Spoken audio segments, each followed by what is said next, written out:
Pertanyaanku, apa sih yang ngebedain komik Jepang dari Jepang itu terbitan Jepang, komik Amerika sama komik lokal? Unique selling point dari komik lokal tuh apa sih? Ya kalau perbedaannya sebenarnya yang paling menonjol ya itu ada di cerita. Oke. Jadi kalau cerita komik lokal itu selalu mengawinkan budaya lokal dengan karya tersebut.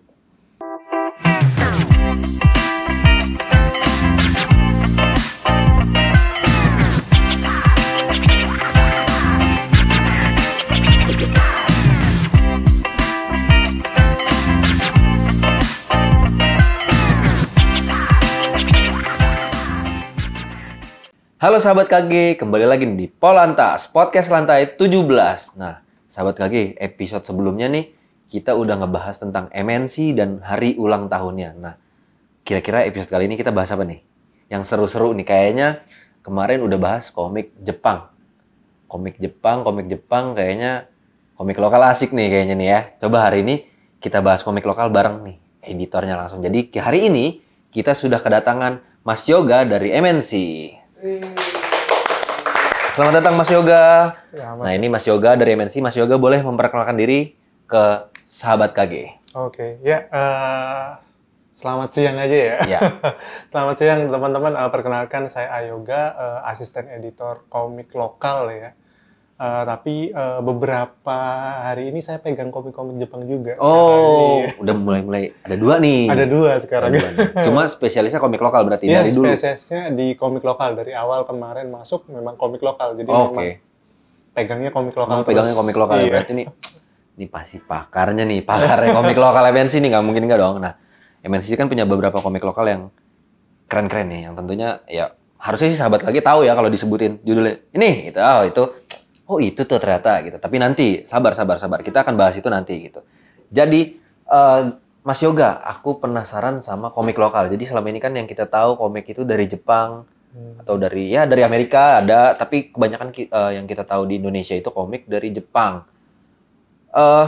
Sebenarnya komik lokal ini fenomena yang baru muncul atau emang dari dulu komik lokal udah ada sih? Gitu.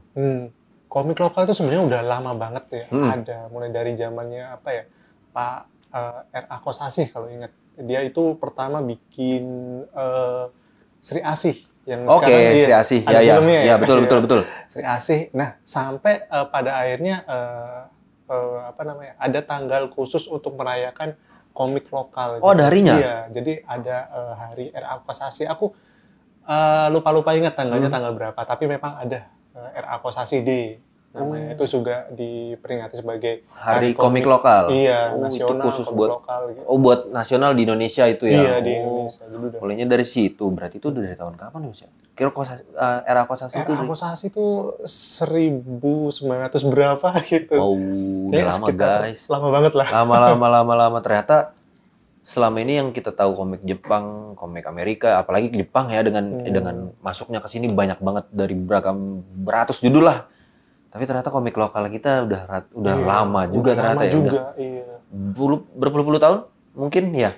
Bisa harusnya masuk. berpuluh-puluh tahun. Berpuluh-puluh tahun udah masuk. Nah, Mas, pertanyaanku, apa sih yang ngebedain komik Jepang dari Jepang itu terbitan Jepang, komik Amerika sama komik lokal? Unique selling point dari komik lokal tuh apa sih? Ya kalau perbedaannya sebenarnya yang paling menonjol ya itu ada di cerita. Oke.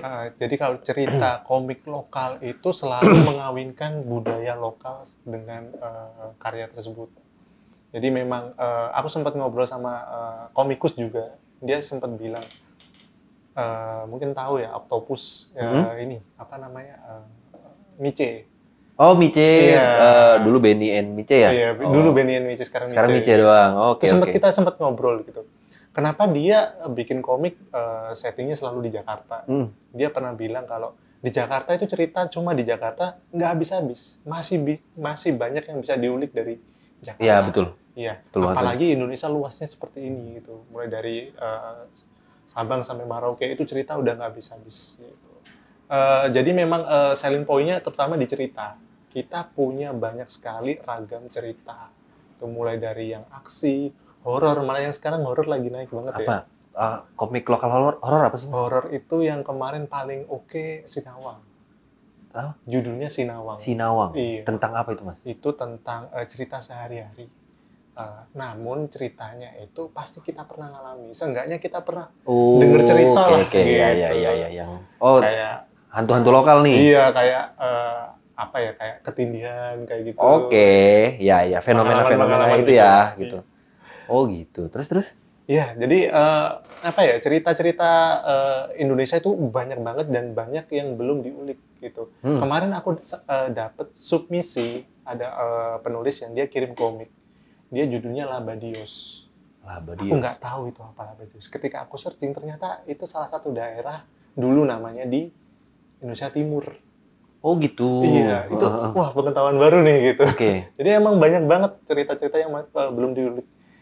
Ya, selling point-nya ada di cerita sih. Beda, ya hampir sama juga dengan Jepang atau Amerika. Cuma Jepang dan Amerika itu aku ini aja ya, kalau di Amerika kan kulturnya nggak begitu betul. Punya kultur nggak sama jemu kita pastinya. Kalau kita kan wah udah dari berbagai suku gitu. Betul. Itu aja sih kalau dari aku.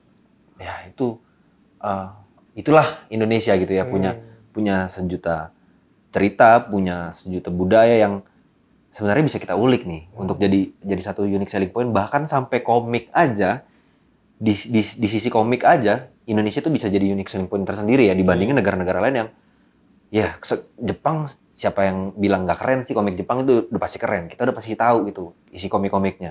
Tapi ternyata ada satu dua hal yang ternyata mereka nggak punya ya Mas. Ada satu tuh Mas, mungkin contoh ya. Kemarin tuh Korea. Korea tuh sempat nanya ke publishing. Ya. Punya nggak sih cerita-cerita tentang horor yang kayak apa? Babi ngepet. Oke. Mereka itu nggak tahu. Dan itu unik bagi mereka. Oh, jadi mereka tuh penasaran sama mereka sama fenomena babi ngepet ini. Oke. Di sana nggak ada soalnya. Nah, hal-hal kayak gitu kan yang ternyata buat Indonesia itu jadi negara yang harusnya jadi negara yang dipandang di dunia gitu ya, dengan karya kita di komik aja, orang Korea aja bisa sampai penasaran nih sama kita gitu kan. Nah, tapi kenapa komik Indonesia?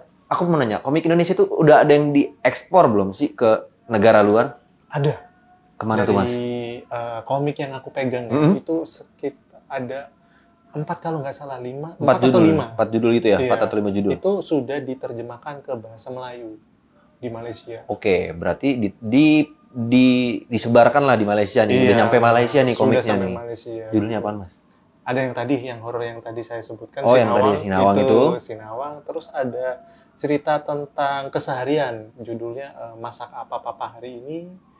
Terus ada juga horor juga, judulnya Merah.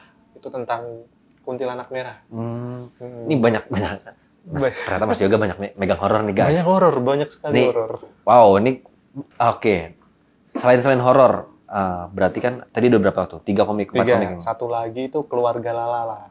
Apa itu Mas? Itu tentang keseharian juga, tentang sebuah keluarga harmonis. Nah, judulnya Keluarga Lalala. Oke. Jadi rata-rata usia pembaca komiknya itu yang dewasa atau? Kalau di aku ya, di kami remaja sekitar 15 sampai 30-an lah. Okay. Biasanya pembaca kita. Emang market komik lokal yang Mas Yoga pegang itu ya di remaja gitu ya, dengan judul-judul yang tadi, dari cerita-cerita horor, terus cerita-cerita keseharian di keluarga gitu ya. Nah, Mas Yoga ini kan sebagai asisten editor. Nah, berarti Mas Yoga harusnya paham betul nih bagaimana sih proses pembuatan komik. Apalagi yang tadi Mas Yoga udah cerita bahwa mulai dari ada orang yang ngirim ternyata itu daerah di Indonesia Timur sana gitu. Nah, itu gimana sih proses dari awal mula komik itu dibikin sampai akhirnya sampai di tangan pembaca dan pembaca itu beli nih di Gramedia? Ya, kalau dari prosesnya sebenarnya cukup panjang banget ya. Cuma kalau kita lihat itu sebenarnya ada 3 basicnya. Pertama cerita, editorial, lalu post produksi ya seperti itu. Jadi memang kalau di awal ya itu mulai dari penulis, mereka akan mengirimkan naskah. Itu bentuknya Word, ada beberapa yang memang sudah tamat, ada juga yang masih beberapa. Continue. Iya, Dia baru 1, 2, 3 naskah iya, gitu ya. 1, 2 bab kayak gitu. Oke. Nah, itu diajukan. Dari kami nanti kita akan melakukan review editorial. Karya yang terpilih nanti akan masuk dengan 2 catatan. Diterima dengan revisi, diterima dengan mengubah segalanya. Maksudnya ya konsepnya oke nih, cuma ceritanya enggak. Kita akan ubah. Dibantu sama MNC untuk alurnya dibikin lebih bagus, dipercantik, mungkin ditambah ada bumbu-bumbunya gitu. Benar. Ya, kita akan memandu penulisnya, kita akan bantu. Gitu.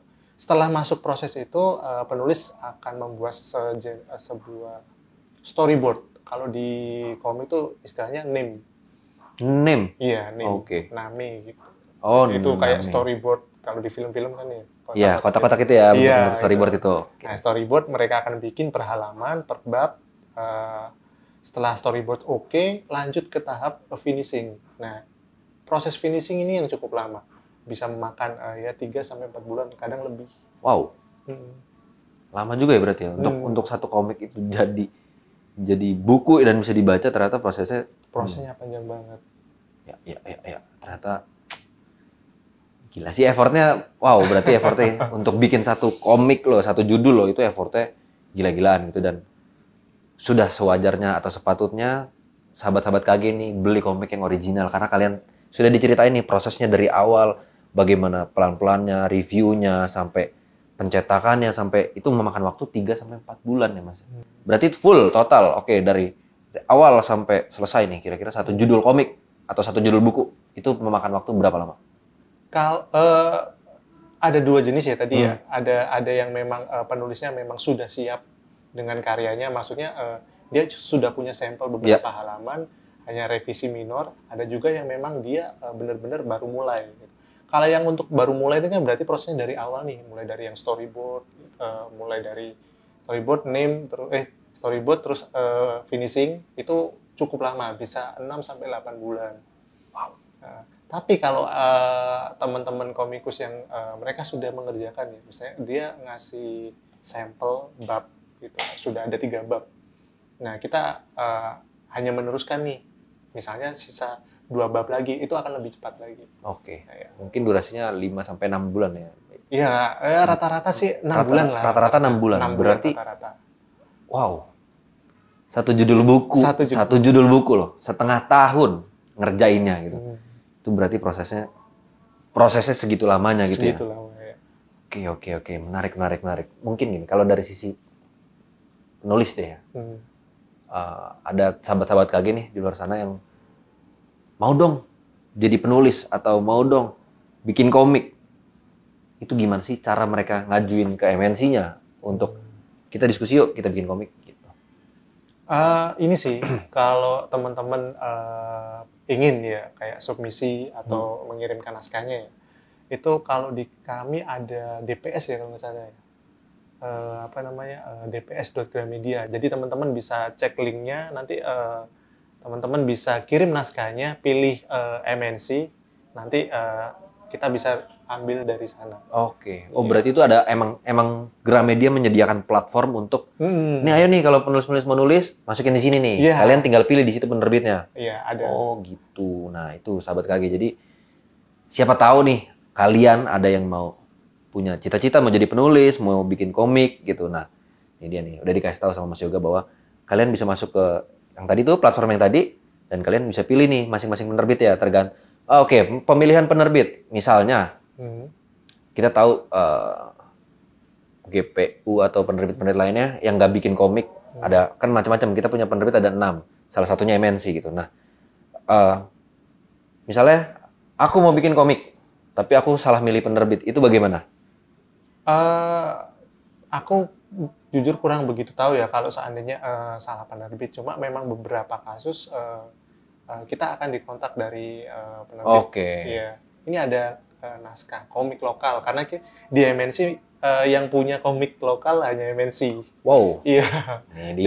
Jadi kita akan dikontak nih, ini ada komik nih masuk ke kami, silakan di-review, kayaknya cocok masuk ke MNC seperti itu. Oh gitu. Biasanya. Oh, dari 6 penerbit ya berarti ya? Iya. 6 penerbit cuman MNC yang punya komik lokal. Ya, makanya ya MNC juga baru ulang tahun nih ke 21 tahun gitu. 21 tahun. Jadi selama mungkin udah 21 tahun juga ya menerbitkan komik lokal dari awal. Nah, ini apa ya istilahnya fun fact-nya ya. 21 tahun MNC itu sebenarnya dari lahirnya imprint komik lokal. Wow. Imprint komik lokal yang namanya itu Koloni, ya. Oke, Khusus Koloni. untuk komik lokal, Koloni. Nah, ketika imprint itu dibuat, mulai dihitung ulang tahunnya MNC. Gitu. MNC berdiri dari komik lokal. Berarti Iya. secara nggak langsung, ya dong MNC bisa kita bilang bahwa MNC itu berdiri karena adanya komik lokal gitu. Dan terbukti sampai hari ini 21 tahun MNC berdiri nih, dia masih bikin dan berkarya di komik lokal. Nih salah satu editornya, Mas Yoga nih. Oke kalau gitu. Nah, kita ngomongin komik lokal. Kan pasti ada tantangannya dong. Nggak mungkin nggak.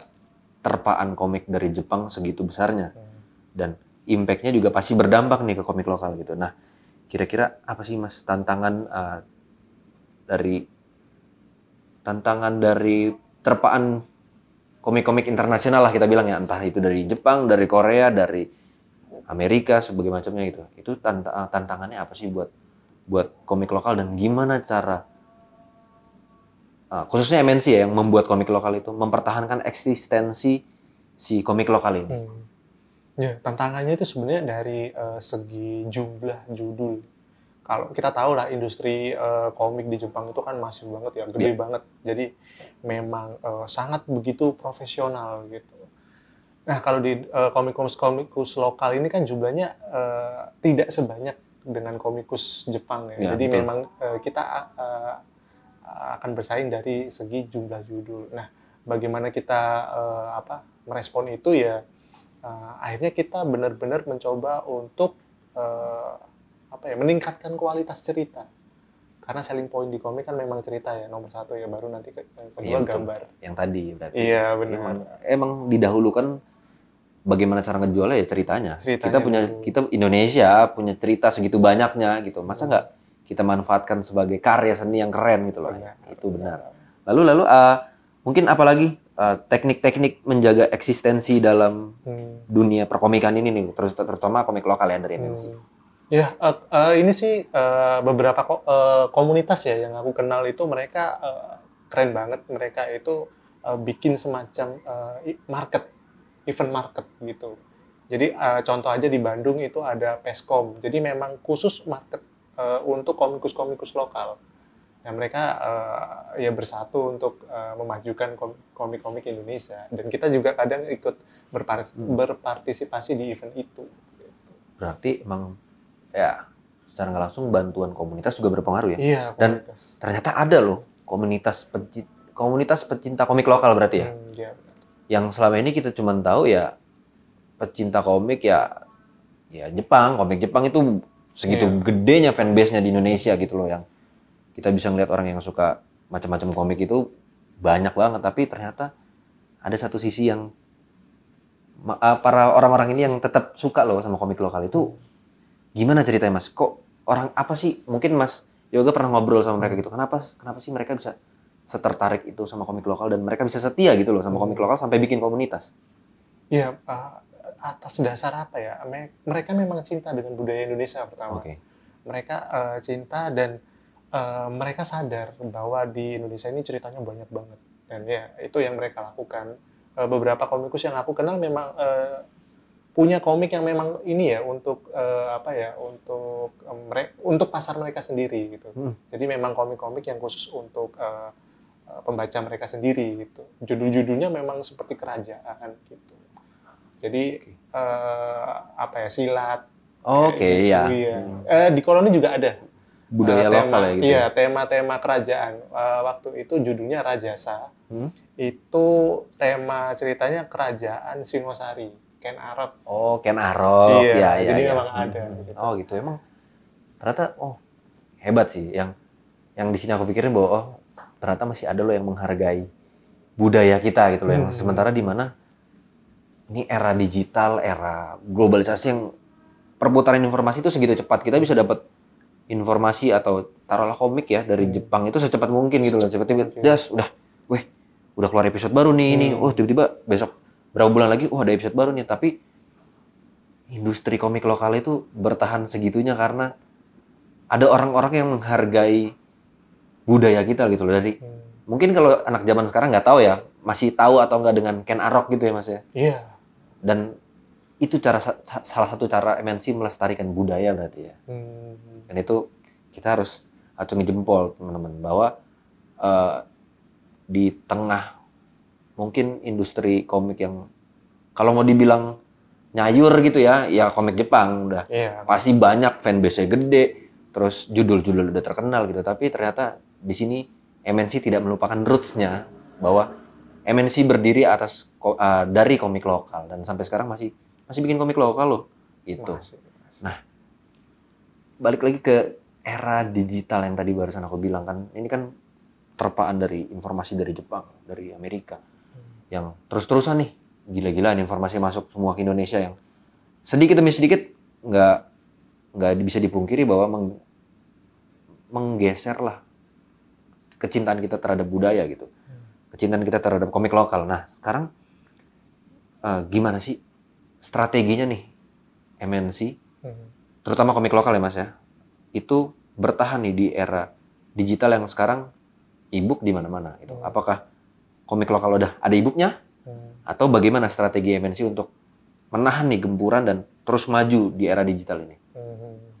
Kalau dari MNC sendiri ya dari kita itu kita lebih mendekatkan ke teman-teman komunitas komik ya. Komik bukan hanya komik lokal tapi komik juga komik Jepang. Jadi kemarin beberapa kali kita ikut event komik di Jepangan sebenarnya. Jepangan, tapi kita bawa produk komik lokal. Dan ternyata kerennya adalah di event tersebut ada booth yang namanya Baca Komik Lokal. Baca komik lokal. Iya, jadi waktu itu aku sempat nanya, ini booth tentang apa? Mereka buat booth ini untuk memperkenalkan komik lokal. Jadi memang di displaynya itu komik lokal yang free dibaca gitu. Oke. Dan itu wah keren banget gitu. Jadi ternyata nggak hanya kita aja, tapi komunitas-komunitas atau pembaca mereka juga ikut mempertahankan lah ya komik lokal ini dari gempuran ya komik-komik Jepang Jepang internasional lah ya gitu. Dan juga ya kita bersyukur lah di era ini kita ambil manfaatnya juga di era globalisasi ini banyak sekali aku nyebutnya sih papan tulis ya. Sebenarnya itu kayak ada webtoon challenge, ada platform-platform lah ya. Oke. Yang bisa kita manfaatkan untuk promosi. Jadi ini yang sering aku sampaikan ke teman-teman komikus kalau kita sekarang ini punya banyak sekali papan tulis gitu. Kita bisa manfaatkan untuk mempromosikan komik kita. Jadi jangan berhenti hanya karena komik internasional banyak banget nih gitu. Tapi kita juga bisa gitu loh ke internasional. Platform-platform dari internasional juga ada gitu dan kita bisa submit bisa submit ke situ bisa ya. Submit ke mereka untuk memperkenalkan komik ini. Komik-komik MNC juga ada kita ngambil dari beberapa platform juga. Salah satunya ya mungkin bisa aku sebutkan webtoon kayak gitu. Oh iya webtoon. Ada kayak My Prewedding ya. Yang baru ada filmnya juga. Oke. Iya. Semua komik film. Iya. Itu emang ya salah satu cara bertahannya juga mungkin dibikin film kali ya Mas ya. Iya, itu bisa jadi salah satu strategi untuk ya mungkin orang dari nonton filmnya penasaran pengen baca komiknya gitu. Pengen tahu sebenarnya ya kalau di film kan pasti ada bumbu-bumbu yang ditambah dari komiknya atau scene-nya dibikin kayak gimana. Nah, mungkin itu strateginya dari nonton filmnya kayaknya baca komiknya menarik nih gitu. Nah, kayak salah satu komik yang ini yang langsung aku ke-highlight di kepalaku kalau ngomongin komik lokal MNC itu Gundala. Dimana ya kita tahu Gundala itu ternyata bisa sebesar itu juga dari komik dan dari filmnya gitu. Nah, kenapa bisa akhirnya memutuskan untuk kerjasama dengan Bumi Langit ngambil Gundala ini? Ya, Gundala itu waktu itu ya mereka menawarkan ke kita dengan apa ya, rencana mereka, salah satunya adalah film gitu. Kita melihat ya apa ya, kesempatan itu, oh ya udah ayo kita kerjasama untuk menerbitkan komiknya. Dan judul Gundala sendiri kita punya tiga judul Gundala dengan apa ya, dengan kostum atau cerita yang berbeda-beda gitu. Jadi ada yang Gundala the Movie, itu memang apa ya, ringkasan dari filmnya. Oh, keseluruhan ini Iya, ya filmnya. tapi dalam bentuk komik. Mm-mm. Gitu. Lalu ada Gundala Son of Lightning, itu cerita apa ya, one shot istilahnya, atau apa ya, cerita apa ya istilahnya ya, ya satu cerita tamat lah. Oh, satu gitu buku kayak ya. ya kayak bentuk film satu itu Iya, tamat gitu. Oke. Itu ada Gundala judulnya Son of Lightning, itu kostumnya juga berbeda banget. Oh, jadi setiap judul beda itu kostumnya juga beda, Iya. bukan dengan karakter yang sama. Karakternya sama, Karakternya sama cuman looks-nya aja. Looks-nya beda. Oke. Terus yang ketiga? Yang ketiga yang baru terbit Januari kemarin, judulnya Gundala Amuk. Gundala Amuk. Amuk. Iya, itu nanti akan ada 2 volume sih rencananya. Oh, ada 2 volume. Itu baru terbit di Januari kemarin. Januari kemarin. Oke. Itu baru banget. Baru terbit volume 1 berarti. Volume 1 dari 2. Oke, berarti volume 2-nya kapan nih? Nggak boleh. Bentar dong, sabar. Kalau kalian mau tahu, follow dulu Instagramnya MNC. Nanti di situ semua info-infonya ada di situ. Jadi kalian bisa cari tahu nih, oh ada Gundala mau bentar lagi mau terbit. Nah, kalian udah siap-siap tuh. Datang ke Gramedia, kalian bisa beli di sana. Oke, kalau ngobrolin kerjasama dengan Bumi Langit, selain Gundala, apalagi Mas? Judul apalagi yang terkenal nih, yang orang tahu dan bestseller gitu mungkin dari komik lokalnya MNC? Iya, banyak banget sih kita kerjasama dengan Bumi Langit ya. Yang pertama memang, seingatku yang pertama itu justru bukan Gundala. Yang pertama itu Si Buta dari Goa Hantu. Si Buta dari Goa Hantu, apa sebutannya? Apa yang namanya? Bukan ini ya, bukan yang bawa kapak itu, bukan sih Si Buta. Oh, Si Buta dari Goa Hantu tuh yang pakai tongkat pakai ya. tongkat, Oke, bawa ya. monyet itu. Iya, tahu. Oh, Nah, itu. Oke. itu ada 3 volume lah ya. Ada 3 volume, cuma bukunya ada 4. Ada di volume kedua itu ada 2 bagian. Bagian 1 sama bagian 2. Setelah itu baru Gundala, terus ada Mandala Golok Setan. Oke. Gitu. Terus ada Aquanus juga, terus ada Maza. Jadi superhero-nya Bumi Langit ya. Iya, ini itu ada bentuknya universe-nya dia, iya, tapi dibikin komik nih sama MNC. Wow, menarik. Ada satu universe yang memang sengaja dibikin sama Bumi Langit ya, yang kayak apa ya, kayak ngumpulin satu jagoannya di satu komik. Oh, keren tuh. Itu masih keren tuh. Itu masih keren tuh ceritanya tuh. Judulnya Jaga Bumi. Udah terbit komik? Sudah ada 5 volume. Wow. Iya. Menarik tuh. Jaga Bumi. 5 volume. Kalian bisa baca, beli di Gramedia komik MNC nih gitu. Oke, kerjasama dengan Bumi Langit akhirnya menciptakan berbagai komik-komik yang keren pastinya dengan universe dari Bumi Langit sendiri gitu. Tapi ada nggak kerjasama lain nih? Kemungkinan kan di ulang tahun ke-21 ini tentunya pasti banyak harapan nih. Udah bikin komik lokal, terus kerjasama dengan Bumi Langit yang akhirnya punya komik yang banyak orang kenal dengan Gundala. Kira-kira next-nya nih ke depan untuk ulang tahun MNC, dan khususnya karena MNC ini salah satu kekuatannya di komik lokal, apa sih harapannya? Mas Yoga berharap apa nih MNC di ulang tahun ini untuk komik lokalnya? Ya, harapanku sih kalau sebagai editor pengen semakin banyak komikus baru, yang membuat sebuah karya yang nggak hanya sebuah karya, tapi benar-benar cerita yang hebat, mewah, ya, budaya gitu, yang bisa membawa komik lokal ya setara lah dengan komik terjemahan kayak gitu. Jadi banyakin kalian nulis nih kalau mau.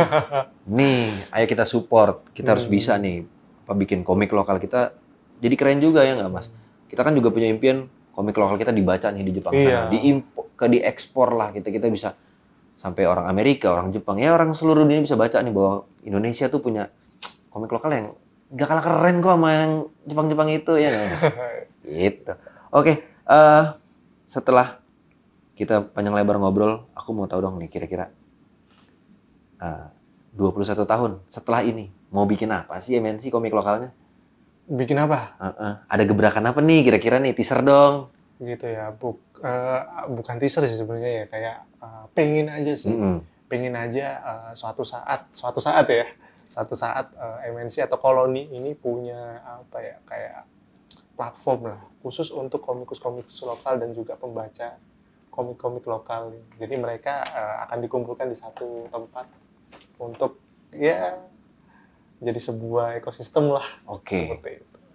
Jadi ya kita balik lagi, mereka cinta sama komiknya, kita juga support. Kita akan support gitu. Kita kasih ekosistemnya, kita bikin mereka happy juga dengan komik-komik lokal yang tentunya pasti ceritanya keren-keren. Dan ini baru sedikit loh, belum 21 tahun, cuman kita baru mengenal komik lokal nih. Mungkinan ya banyak yang baru kenal sekarang-sekarang nih Mas. Nah ini kedepannya nih MNC akan bikin satu ekosistem yang tentunya akan saling support sama komunitasnya, dan pastinya makin banyak karya yang lebih keren-keren lagi dong ya Mas ya. Harapannya sih begitu juga. Jadi dari Kompas Gramedia juga mengucapkan selamat ulang tahun ke-21 tahun untuk MNC. Terima kasih. Semoga di ulang tahun ke-21 tahun ini MNC semakin sukses, semakin jaya, semakin panjang ceritanya, semakin panjang umurnya, dan semakin keren-keren karyanya. Terima kasih. Support komik lokalnya. Yang penting kita semua support komik lokalnya dan bangun budaya cinta sama Indonesia kita. Baik, terima kasih Mas Yoga untuk ngobrol-ngobrol kita hari ini. Seru banget lo ngobrolin komik lokal yang ternyata, aku baru tahu nih komik lokal tuh kayak gini, sekeren itu loh gitu. Dan ya ternyata menyenangkan. Aku juga mungkin abis ini kita baca-baca komik lokal kali ya. Oke, terima kasih Mas Yoga. Terima kasih juga buat sahabat KG untuk yang udah nonton nih sampai akhir video ini, akhir podcast ini. Jadi setelah ini mungkin nanti kita bikin episode-episode berikutnya kali ya buat ngomongin komik lokal lainnya. Oke, kalau gitu terima kasih Mas Yoga, terima kasih sahabat KG. Sampai jumpa. Untuk kalian semua bisa subscribe YouTube Kompas Gramedia atau follow di Instagram @kompasgramedia. Saya Daniel Ramos dan Mas Yoga pamit. Dadah. Sampai jumpa di Polantas berikutnya.